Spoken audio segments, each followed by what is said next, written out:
Britain might be great, but that doesn't mean it's perfect. Welcome to Watch Mojo UK, and today we're counting down our picks for the top 10 British things that annoy even British people. Before we begin, we publish new content every day, so be sure to subscribe to our channel and ring the bell to get notified about our latest videos. For this list, we're looking at all those quintessentially British things that drive even us Brits absolutely bonkers. Number 10, the weather. What's that bit mean? Is that snow? Cloud. Oh, it's cloud. Despite being the people that conquered much of the world and stood up to the Nazis and the Spanish Armada, we just cannot hack the weather. It's one of Britain's top moaning points. It's too hot, it's too cold, it's raining, the rain's delaying Wimbledon. That's roughly as if the mist were hugging the ground like an over-affectionate and rather damp dog. It's true. It can get really cold and rainy in Britain, and conversely, we don't tend to have much air conditioning when it's hot. We're only really okay when the weather's just right. A sunny day with a gentle breeze to take the edge off. Number 9, having to study Shakespeare. Shouldn't that be a queen must not do this murder? Well, yes, it should, but I always think a sentence sounds better if you mix up the words a bit. Yes, he's one of, if not the most influential writer in all world history, with stories that have stood the test of time for hundreds of years and still influence literature and theatre to this day. But despite the bard's legacy, do you remember actually having to sit and read, or worse, watch his ruddy plays, analysing the writing, then writing those essays? The plays are so long, and the dialogue can be so dense, anachronistic, and borderline incomprehensible, all whilst moving at a snail's pace. Great, he's a British institution, but so is Blackadder. That is for every schoolboy and schoolgirl for the next 400 years. Number 8, having to actually have a conversation when you ask someone how they're doing. This one's a bit of catch-22. Our British good manners dictate that we should ask someone how they're feeling, even if we're not remotely interested in the answer.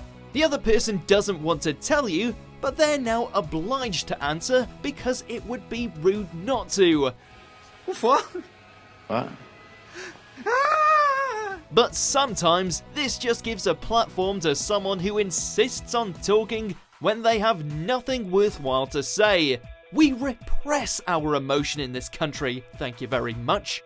Number 7, PPI Adverts. The message of the advert is relatively straightforward. Do you want a refund for your PPI or not? Now here's Schwarzenegger's head on caterpillar tracks to yell at you. You've at least made a decision on the PPI, right? Come on! What does this have to do with PPI claims again?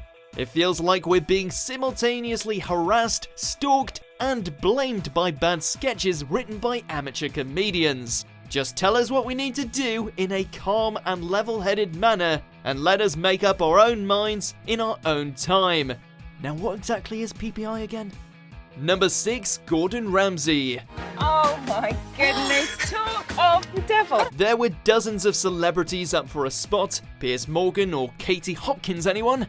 However, it's Gordon who drew the short straw today because, to be frank, he's not a D-lister with niche appeal. Hi, right, Gordon, yeah, making nice, simple beef Wellington. You're taking a piss, yeah? He's a successful chef with TV shows and cookbooks people actually watch and have bought, and who also conquered America.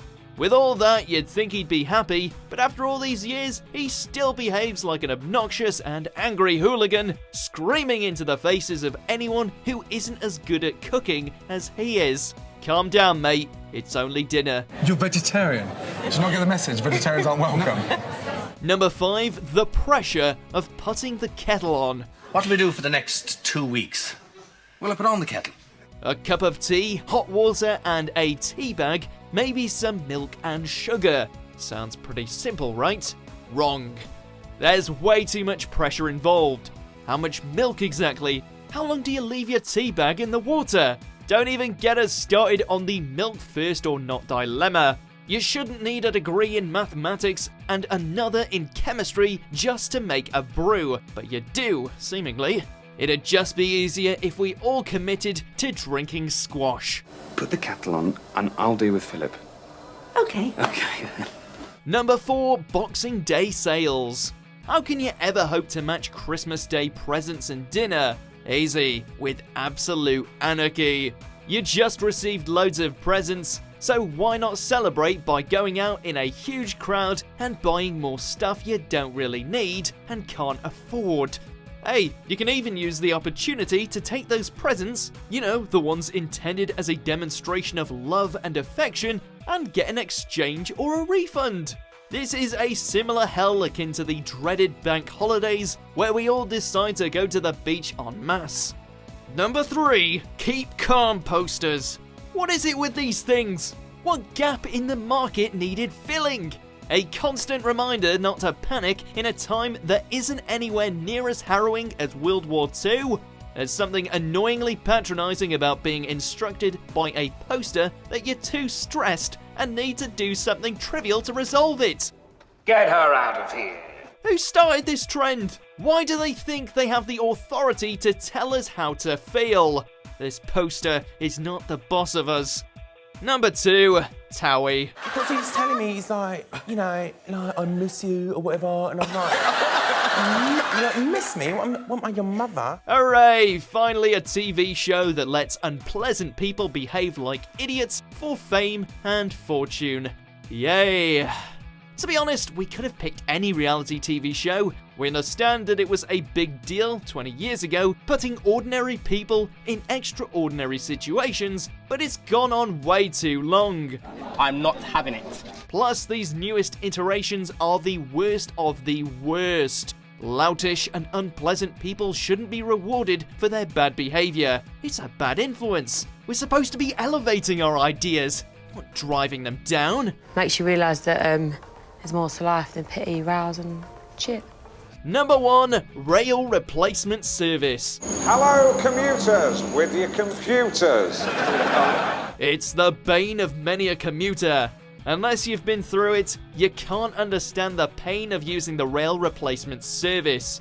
You paid fair and square for a seat on a train to get you somewhere, but then in the middle of the journey, you're ushered off to the much slower and much more crowded bus, the train's idiot cousin. With double journey time, no apology, no explanation, and no ruddy discount, you get, by far, the ultimate test of the limits of human patience in Britain. Do you agree with our picks? Check out these other great clips from WatchMojo UK and subscribe for more great content.